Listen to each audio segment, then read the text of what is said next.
A Secretaria da Fazenda e Planejamento do Estado de São Paulo transfere, no dia de hoje, 713 milhões de reais aos caixas dos 645 municípios paulistas. O depósito é referente ao montante de ICMS, arrecadado entre 31 de janeiro e 4 de fevereiro. Os valores correspondem a 25% da arrecadação do imposto, que são distribuídos às administrações municipais com base na aplicação do Índice de Participação dos Municípios, definido para cada cidade. A estimativa da Secretaria da Fazenda de São Paulo é que sejam destinados 2 bilhões e 700 milhões de reais aos municípios neste mês. Os depósitos semanais são realizados por meio da Secretaria da Fazenda e Planejamento, sempre até o segundo dia útil de cada semana, conforme prevê a legislação. Em janeiro, o valor repassado foi de 3 bilhões e 300 milhões de reais. Agora 10 horas e 15 minutos, de acordo com dados da FenaBrave, Federação Nacional da Distribuição de Veículos Automotores, os emplacamentos de veículos apresentaram retração em janeiro. Na comparação com dezembro de 2021, a queda foi de 31,64%. Já em relação a janeiro de 2021, a baixa foi de 15,79%. Está ao vivo conosco José Maurício Andretta Júnior, que é o presidente da FenaBrave. Muito bom dia, José. Bom dia, amigos ouvintes da CBN. É um prazer estar aqui podendo falar em nome da FenaBrave com vocês.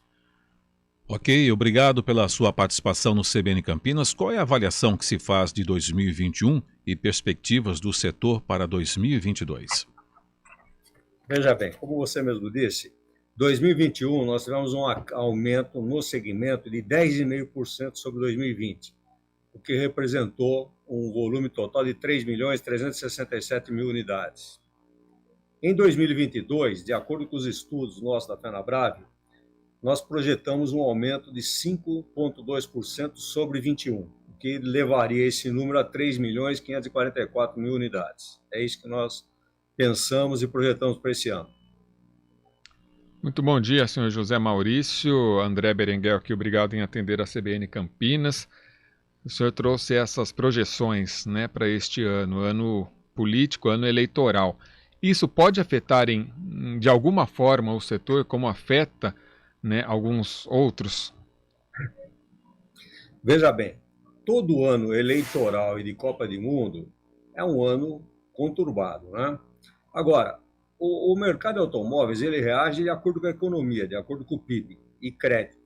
São os principais ingredientes para o setor andar. Então, nós vamos depender muito do que acontece durante o ano para ter essa posição. E nós estamos simulando tudo isso aí em cima de uma projeção de 5,2% de crescimento. Uma outra pergunta, no segundo semestre o mundo sofreu com a escassez de peças para o setor automotivo.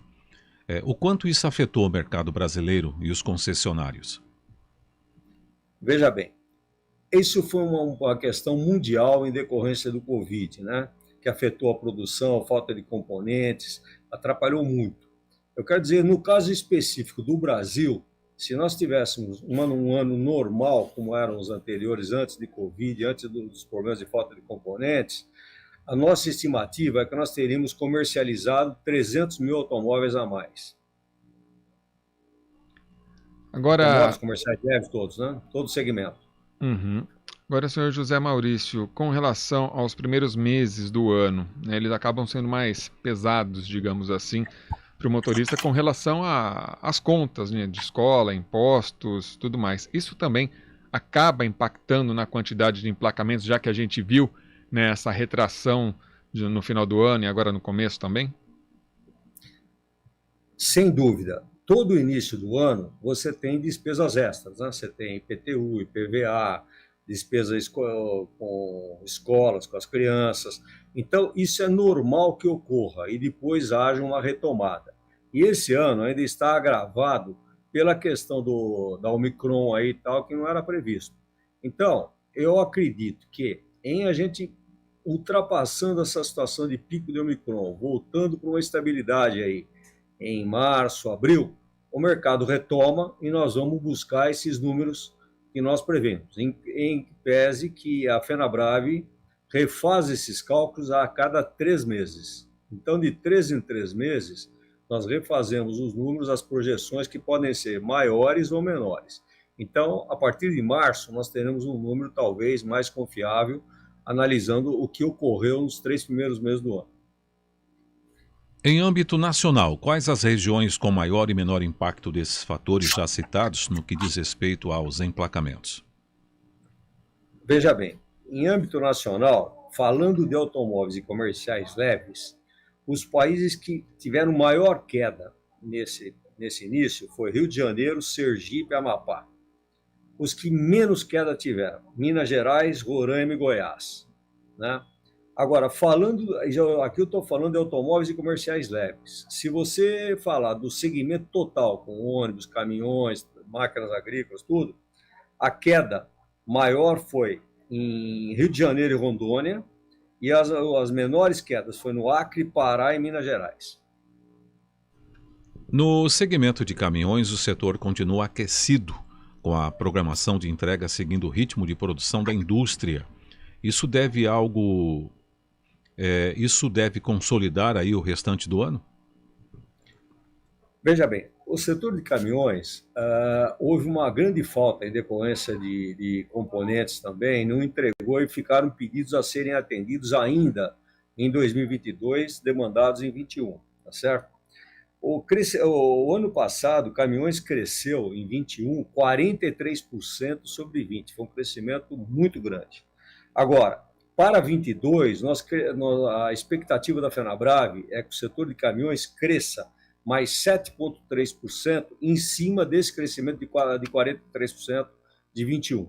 Isso é o que nós imaginamos e pensamos para o setor específico de caminhões.